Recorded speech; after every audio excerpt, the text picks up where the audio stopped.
పేరు మెట్టు పద్మారెడ్డి.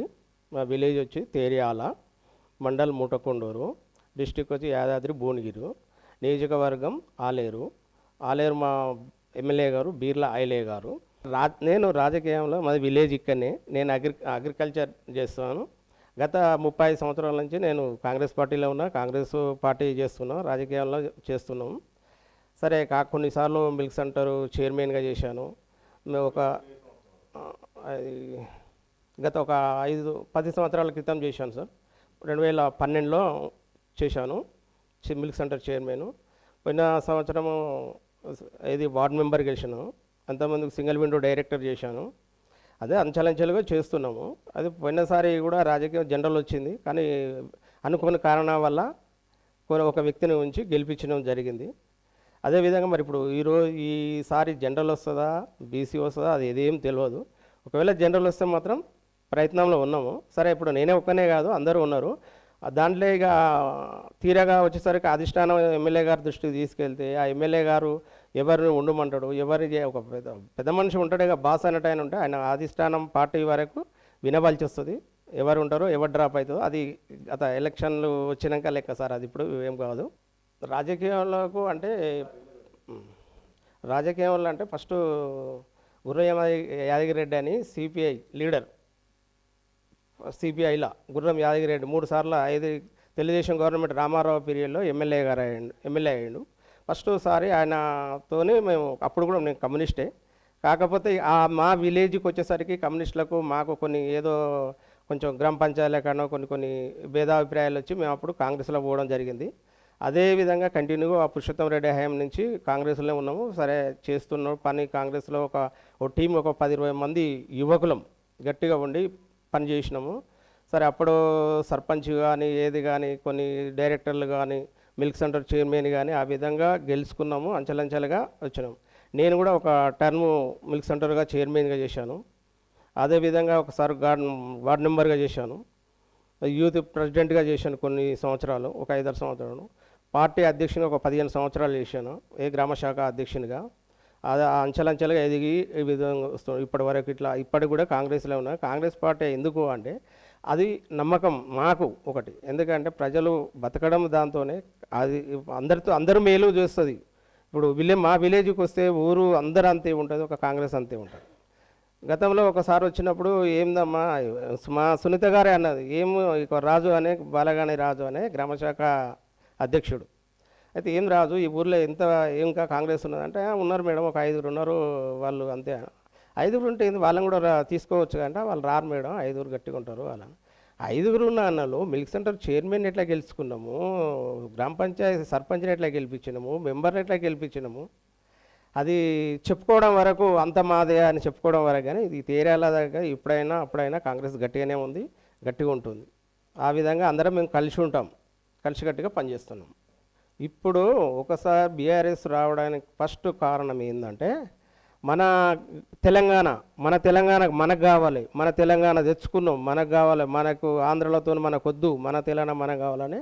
అప్పుడు ఏ ఒక్కరు ఆ క్యాండిడేట్ ఎమ్మెల్యే ఎవ్వరు ఈయన పని చేస్తాడా చేయడా అనేది బీఫా ఎవరు కావాలంటే తెలంగాణ కారు గుర్తు అని ముక్కుమ్మడిగా చేసారు. సరే అది ఎట్లుందంటే సెంటిమెంట్, మన తెలంగాణ మనకు కావాలని. అది ఇచ్చింది కష్టపడ్డది ఒకరు, తెచ్చింది అయినా ఎవరు. ఇప్పుడు బంగారు తెలంగాణ ఎక్కడైంది, ఎవరెవరికి అయింది, ఎవరు వాళ్ళ ఒంటెళ్ళు పాలన చేసి కుటుంబ పాలన అయింది. కానీ బంగారు తెలంగాణ ఎక్కడ కాలేదు. కుల వృత్తులు పెట్టి గొర్రెలలో గొర్రెలు ఇస్తావు, సాకలకు ఇస్త్రీ పెట్టెలు ఇస్తాం, ఇవి అని నువ్వు అభివృద్ధి చేస్తే బంగారు తెలంగాణ చేస్తే ఒక విద్య ఉచితంగా చేయించురు. ఆ విధంగా చేయకుండా మీరు ఏది చెప్పితే అదే. వేరే ఏ మినిస్టర్ కూడా ఆయనకు మాట్లాడలేదు. ఆ విధంగా చేసారు బంగారు తెలంగాణ 5 అన్నారు. సరే చూసిరు, రెండోసారి కూడా చేస్తాడో ఏమో అని. ఒకటి దళితులకు 3 ఎకరాలు ఇస్తాడు, డబల్ బెడ్రూములు ఇస్తున్నారు. కాంగ్రెస్ ప్రభుత్వంలో ఫస్ట్ ఆయన చెప్పింది ఏంటంటే చిన్న రూమ్ ఉంటే మేకనీడ కట్టేయాలి, గొర్రెనీడ కట్టే, అల్లులు వస్తే అనుకోవాలి, బిడ్డేడు ఉండాలని చెప్పింది. సరే అదే నువ్వు అభివృద్ధి చేయి, ప్రజలకు ఇయ్యి. చేయలేదు. నువ్వు 200 పెంచి నేను 2000 చేసిన అంటే గతంలో చిన్నప్పుడు నెక్కర దొరుకుంటాం, పెద్ద అయినాక పాయింట్ పట్టించుకుంటాం. అప్పుడు రియల్ ఎస్టేట్ లేదు, నేను వచ్చినాక తెచ్చినంటే సాధ్యం అంచెలంచెలు అదే వస్తుంటుంది. ఎవరు తేవలసింది లేదు, ఇందులో ఎవరు తెచ్చింది. కాకపోతే నీవు అధికారంలో ఉన్నావు, నీ పీరియడ్లో జరగవచ్చు, కాదంటలేం.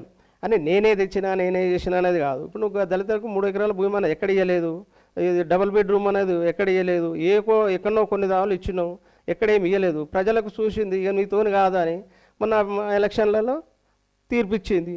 ఆ కాంగ్రెస్ చెయ్యదు, ఉచిత హామీలు ఈ 124 ఇది అదని కామెంట్స్ పెట్టని ప్రజలు ఏం పట్టించుకోలేదు. ఏది చేసినా గతంలో చేసినా కూడా కాంగ్రెస్ ఇచ్చిన ఇండ్లే ఉన్నాయి, ఇప్పుడు కూడా మళ్ళీ ఇస్తే కాంగ్రెస్ ఇండ్లే. వ్యవసాయంలో కూడా ప్రతి ఒక్కరికి ఇచ్చిండు, అర్హులైన వాళ్ళు అందరు కట్టుకోండి, ₹1,00,000 ఎస్సీ వాళ్ళకైనా ఎవరికైనా. ఆ విధంగా అర్హులైన వాళ్ళు అందరు కట్టుకుర్రు, ఇండ్లు తెచ్చుకుర్రు. ఇవాళ నువ్వు 10 సంవత్సరాలు ఉన్నావు, ఒక్క ఇల్లు మండలంలో ఎన్నో ఒక 2-3 ఏమి ఇచ్చిర్రు. తేరాల విలేజ్కి వస్తే ఒక్క రూమ్ ఇల్లు కూడా ఇవ్వలేదు, ఒక దళితం కూడా 3 ఎకరాలు ఇవ్వలేదు. ఈ దళిత బంధు పెట్టింది ఎందుకంటే హుజురాబాద్ ఎలక్షన్లో కదా ఈటల రాజేందర్ని ఓడగొట్టాలని పెట్టిండు. దానికి తప్ప ఇది ప్రజలని మేలు చూసుకోవాలనే కాదు, ఆ ప్రజల ప్రేమతో కాదు అది పెట్టింది. ప్రజలు మార్పు ఇప్పుడు డబుల్ బెడ్రూమ్ ఇండ్లు అంటే వీళ్ళకి ఏం చెప్పారు, 2 ఇల్లు కట్టుకున్న వాళ్ళకి ₹5,00,000 సింధరమ్మ ఇల్లు అనేది 5,00,000 ఇస్తామన్నారు సొంత స్థలం ఉన్న వాళ్ళకి. గత ప్రభుత్వంలో కూడా కాంగ్రెస్ ప్రభుత్వంలో మీరు ఇల్లు కట్టుకుంటే ₹1,00,000 ఇస్తామన్నారు, అదే విధంగా ఇచ్చారు. అంతకన్నా బిఫోర్ కూడా ఎస్సీ కాలనీలకు ఎవరికైనా మొత్తం రూపాయి తీసుకోకుండా ఇందిరమ్మ ఇల్లు కట్టించారు. ఆ నమ్మకంతోనే ప్రజలు ఏదైనా చేస్తే కాంగ్రెసే చేయాలి, మిగతా వీళ్ళ మాటలు ఉత్తదే అనే ఉద్దేశంతో ఆ నమ్మకంతో కాంగ్రెస్ మీద నమ్మకం ఉండి వేసిరు. ఆ నమ్మకం అనేది కాంగ్రెస్ నిలబెట్టుకుంటుంది, అంచెలంచెలుగా చేస్తుంటుంది. ఇప్పటికీ ఉచిత బస్సు ఇచ్చారు, ప్లస్ గ్యాస్ సిలిండర్ ఇచ్చారు, 0 కరెంటు బిల్లు ఇచ్చారు. ఇప్పుడు రేపు ఆగస్టు 15వ తారీఖు వరకు రైతు బంధు రుణమాఫీ చేస్తారు, రైతు బంధు ఇస్తుండ్రు. అన్ని విధాలుగా కాకపోతే ఒకేసారి కాకుండా అంచెలంచెలుగా మంచి చేస్తారు. ప్రజలకు మేలు చేసిందంటే కాంగ్రెస్ ప్రభుత్వమే. గత రాజశేఖర రెడ్డి హయాంలో ₹1,00,000 ఏకదం మాఫీ చేసింది రాజశేఖర రెడ్డి, ఫస్ట్ తొలి సంతకం. కరెంటు బిల్లు విషయంకి వస్తే రాజశేఖర రెడ్డి గారు ఇది అప్పుడు చంద్రబాబు పీరియడ్లో గుర్రాలు బషీరాబాద్లో కరెంటు ధరణ పోతే గుర్రాలతో దొక్కిచ్చిండ్రు, ఎదురు కాల్పులు పెట్టారు. అదే రాజశేఖర రెడ్డి పీరియడ్లో ₹18 కరెంటు బిల్లు లేకుండా అదే కంటిన్యూ కొనసాగుతుంది. ఖచ్చితంగా చేస్తా సార్, దాని మీదనే కసరత్తు జరుగుతుంది. ఆఫీసర్లతోని అధికారులతోని అందరితోని పదే మీటింగ్ పెడుతున్నారు సీఎం గారు. ప్రతి ఒక్క మంత్రులతోనే కాదు అధికారులను కూడా పిలుస్తుండ్రు. ఎక్కడ ఏది ఏమైనా ఆగస్టు 15వ తారీఖు వరకు రైతు రుణమాఫీ చేయాలి, ఆ విషయంగా బ్యాంకర్లతో కూడా మాట్లాడిండు. ఖచ్చితంగా చేస్తారు సార్, ఆ విషయంలో ఎలాంటి సందేశం లేదు, అలాంటి డౌట్ కూడా రావద్దు. కాకపోతే ప్రతిపక్షాలు చెప్తుండొచ్చు, చూస్తారు 15 ఆగస్టు తర్వాత వాళ్ళే చూస్తారు, చేస్తా ఎంత అనుకున్నా చేసిరు అని. ఇప్పుడు ఏమంటారు అంటే బస్సు చేస్తలేకనా గీది చేస్తలేకనా అంటే ఏది చేసినా లెక్క కాదు, మనం అన్నది చేసినామా చేయలేదా ఆ లెక్క కానప్పుడు మనం కూడా చేసేయాలి కదా. యువతల ప్రోత్సహిస్తుంది, వృద్ధుల ప్రోత్సహిస్తుంది, అందరిని ప్రోత్సహిస్తుంది. ఇది ఒక కడుపులో పెట్టుకొని చూసేస్తుంటుంది. ఇది ఒక సముద్రం, చిన్న కుంటలుగా అవి జాతీయ పార్టీ అందరినీ చూస్తుంటుంది. కాకపోతే 10 మందిలో ఒకరో ఇద్దరో విమర్శించేటోళ్ళు ఉండరు అనేది ఏమి కాదు. ఆ విధంగా చేస్తుంది, ఖచ్చితంగా చేస్తుంది. ప్రజలకు మేలు చేసేదంటే కాంగ్రెస్ పార్టీ సిద్ధంగా ఉన్నాం సార్. ఇప్పుడు ఇది మేము ఏం చెప్పినామంటే ఇప్పుడు జనరల్ వస్తే దాదాపు 1, 2, 3, 4 పోటీకుంటాము. అయితే ఇప్పుడు నేను అనకుండా ఇప్పుడు ఒక అధిష్టానం దగ్గరికి వెళ్ళి పలానాయన ఉండాలి అంటే ఖచ్చితంగా అది ఉంటారు, అది గెలిచి తీరుతాము, ప్రజలకు ఆ విధంగా పనులు చేస్తాము. ప్రజల మా మీద నమ్మకం ఉన్నప్పుడు ప్రజలను కూడా నమ్ముకుని వాళ్ళకి ఎందుకు నమ్మకం ఉంటుందంటే వీళ్ళైతేనే పనిచేస్తారని తెలుసు కదా, ఎలాంటి వీర్షలు ఉండయి, అందరితో కలుపుకొని పోతారు. గత ప్రభుత్వం ఉన్నప్పుడు రాజశేఖర రెడ్డి ప్రభుత్వం ఇండ్లు ఇచ్చినప్పుడు అర్హులైన వాళ్ళందరికీ ఇప్పించినాం, మాకే పదవి లేకున్నా. అప్పుడు పార్టీ ఉన్నది, పార్టీ కోసం గ్రామశాఖ అధ్యక్షుడు ఉన్నారు, అప్పుడు ఆ పార్టీ కోసం అందరికీ కష్టపడి ప్రతి ఒక్కరికి ఇచ్చినాం, అర్హులైన వాళ్ళందరికీ ఇప్పించినాం, చేస్తాం. స్థానిక ఎలక్షన్లో సర్పంచ్ జనరల్ వస్తే మాత్రం ఖచ్చితంగా చేస్తాం, ప్రజాసేవ కోసం త్యాగం చేస్తాము. ప్రజలు నా మీద నమ్మకం ఉంటే ఖచ్చితంగా గెలిపిస్తారు.